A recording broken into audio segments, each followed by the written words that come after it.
સાથે મારી સામે જે મોટી સંખ્યામાં આજુબાજુના વિસ્તારોમાંથી તમે જે ઉપસ્થિત થયા છો, ત્યારે સાથીઓ આ તમારી ઉપસ્થિતિ દર્શાવે છે કે આવનારા દિવસોમાં ભારતીય જનતા પાર્ટીની હાથમાંથી સત્તા જાય છે અને આમ આદમી પાર્ટીની તાલુકા જિલ્લાઓમાં સત્તા આવે છે.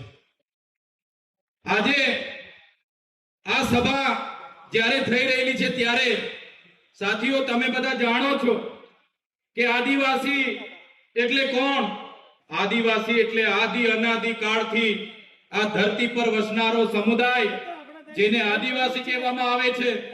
પણ આ ભારતીય જનતા પાર્ટીની સરકાર, આ આરએસએસ થી કામ કરનારી સરકારે આદિવાસીઓને વનબંધુ, વનવાસી, ગિરિજન, જનજાતિ કરીને આદિવાસીઓનું અસ્તિત્વને ભૂસવાનું કામ કર્યું છે.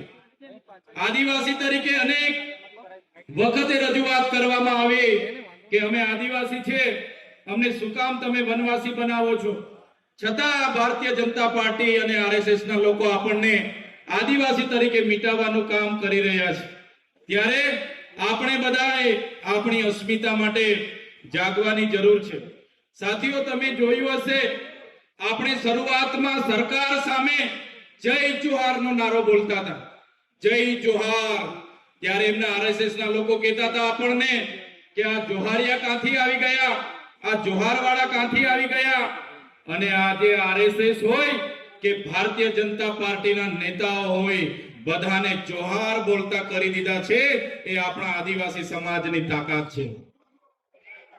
સાથીઓ તમને ખબર હશે, આજથી 3 થી 5 વર્ષ પહેલા આપણે આ વિસ્તારોમાં ભગવાન બિરસા મુંડાની પ્રતિમા મૂકતા હતા, ખાદ્ય નાયકની પ્રતિમા મૂકીએ, રાણા પૂંજા ભીલની પ્રતિમા મૂકીએ, જલકારીબાઈની પ્રતિમા મૂકીએ, ગુરુ ગોવિંદજીની પ્રતિમા મૂકીએ. ત્યારે આ આરએસએસ અને ભાજપના લોકો આપણને કહેતા હતા કે આ લોકો આ વિસ્તારમાં નક્સલવાદ પેદા કરશે, અહીંયા બિરસા મુંડાની પ્રતિમા તમારે નહીં મૂકવાની. આજે તમારી જાગૃતિ એટલી આવી ગઈ છે કે આ ભારતીય જનતા પાર્ટીના લોકોને આજે જનજાતીય ગૌરવ દિવસ ઉજવવાની મજબૂરીમાં ફરજ પડી ગઈ છે. આ આપણી બધાની તાકાત છે. આજથી પહેલા કોઈ બિરસા મુંડાજીને યાદ નહોતા કરતા. તમારી જાગૃતિ આવી ગઈ. તમે ખલનાયક બિરસા મુંડા, જનનાયક બિરસા મુંડાની વાત મૂકતા ગયા. આજે દેશના વડાપ્રધાનને પણ ડેડિયાપાડામાં આવીને બિરસા મુંડાજીની પ્રતિમાને ફૂલ અર્પણ કરવું પડે. એ પ્રતિમા મૂકવા વાળા ચૈતર વસાવાના અમારી ટીમ હતી સાથીઓ. ત્યારે આ આપણી જાગૃતિ છે. આપણા ધરતી પર, આ વિસ્તારમાં આપણા જે આઝાદીના સંઘર્ષના સાથીઓ આઝાદીમાં શહીદ થયા, એ ચાહે ખાદ્ય નાયક હોય, ટાટિયા મામા હોય, ગુરુ ગોવિંદજી હોય, બિરસા મુંડાજી હોય કે આપણા રૂપસિંહ નાયક હોય, આપણા ચોરિયા પરમેશ્વર હોય, આપણા આ વિસ્તારના નાયકોએ પણ 1857 ના જંગમાં ભાગ લીધો, શહીદી વોરી, અંગ્રેજોને મજબૂર કર્યા. આ દાહોદમાં રેજિમેન્ટ બનાવવું પડ્યું, ભીલ રેજિમેન્ટ બનાવવું પડ્યું. એટલી જોરશોરથી આપણા આદિવાસી પૂર્વજો આઝાદી માટે લડ્યા. આપણે જ્યારે દેશની વિકાસની વાત આવી, આપણે જ્યારે ગુજરાતની વિકાસની વાત આવી, એ દાહોદ હોય, છોટાઉદેપુર હોય, એ નર્મદાના આદિવાસીઓ, આજે ગાંધીનગરમાં જે મોટી મોટી બિલ્ડિંગો દેખાય છે ને, ગાંધીનગરનું જે સચિવાલય બન્યું છે, એ સચિવાલયમાં પણ દાહોદના આદિવાસીઓનો પરસેવો છે. આજે અમદાવાદની હાઈકોર્ટ બની છે, આજે કલેક્ટર કચેરી બની હોય, એસપી કચેરી બની હોય કે આજે સેશન કોર્ટ હોય કે જેટલી પણ કોર્ટો બની હશે, આજે જેટલા પણ કોરિડોર બન્યા છે, જેટલા પણ રેલવે બન્યા છે, જેટલા પણ એરપોર્ટ બન્યા છે, જેટલા પણ ડામર રોડ બન્યા છે, એ તમામ વિકાસમાં જો કોઈનું યોગદાન હોય તો એ અમારા દાહોદના આદિવાસીઓનો એમાં પરસેવો છે. પરસેવો દરેક બિલ્ડિંગના પાયામાં અમારા આદિવાસીઓનો પરસેવો છે. અને એના બદલામાં સરકારોએ આપણને શું આપ્યું? આઝાદીના 78 વર્ષ થઈ ગયા. પહેલા 50 વર્ષ કોંગ્રેસનું શાસન હતું, હમણાં 30 વર્ષથી ભારતીય જનતા પાર્ટીનું શાસન છે. આજે આપણે શિક્ષકો માટે આંદોલન કરવાનું કે સાહેબ અમને શિક્ષકો મૂકી આપો. આજે શાળાઓ માટે આપણે આંદોલનો કરવાના કે અમારી શાળા બનાવી આપો.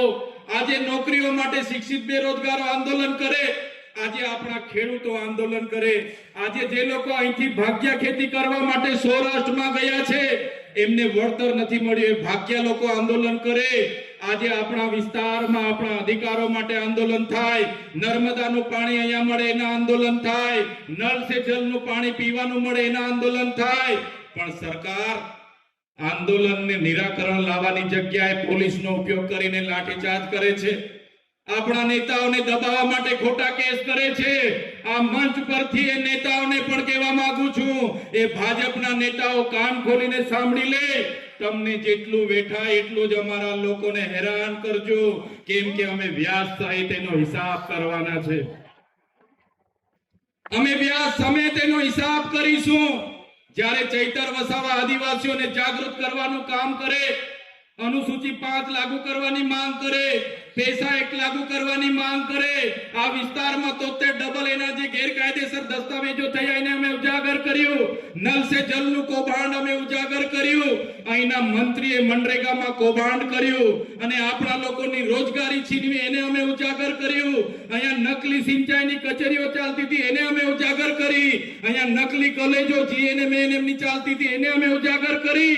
એટલે આ હર્ષભાઈ સંઘવી અને ભૂપેન્દ્રભાઈ પટેલને ગમ્યું નહીં, એક સામાન્ય કેસમાં મને જેલમાં નાખી દેવામાં આવ્યો અને પોલીસ દ્વારા એવી સોગંદનામા રજૂ કરવામાં આવે કે મને તારીખ પર તારીખ મને 80 દિવસ સુધી જેલમાંથી બહાર નીકળવા ન દીધો, વડોદરાની જેલમાં મને વેદના આપવામાં આવી, યાતના આપવામાં આવી અને કહેવામાં આવ્યું કે તમે આદિવાસીઓ માટે કેમ લડો છો, તમે ગરીબો માટે કેમ લડો છો, તમે ભારતીય જનતા પાર્ટીમાં આવી જાઓ, નહીં તો તમારું રાજકારણ ખતમ કરી દઈશું।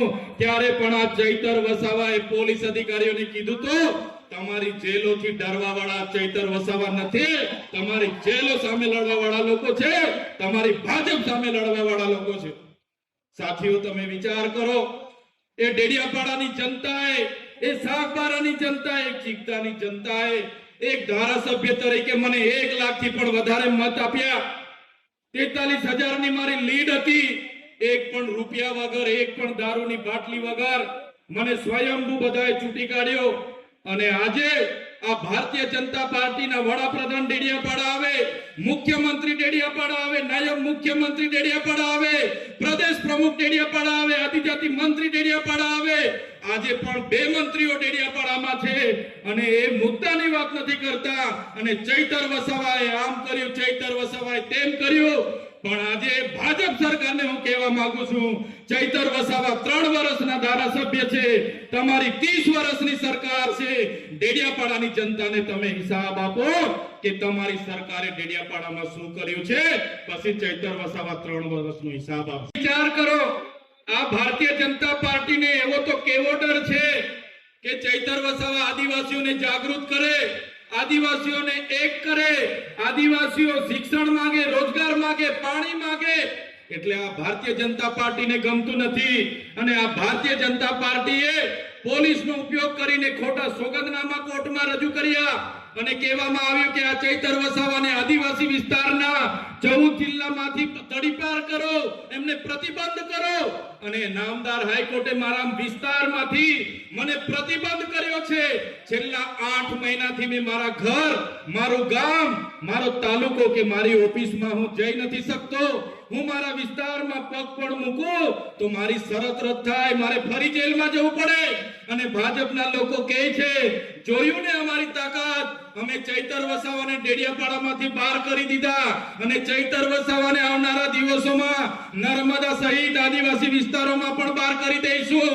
ત્યારે ભાજપના લોકોને આ મંચ પરથી કહેવા માંગુ છું, તમે ચૈતર વસાવાના ગામમાંથી બહાર કરશો, ચૈતર વસાવાને ડેડિયાપાડાથી બહાર કરશો, ચૈતર વસાવાને નર્મદાથી બહાર કરશો, પણ આ ચૈતર વસાવા અમારા લોકોના દિલોમાં રહે છે, ત્યાંથી તમે ક્યારે બહાર નથી કરી શકવાના।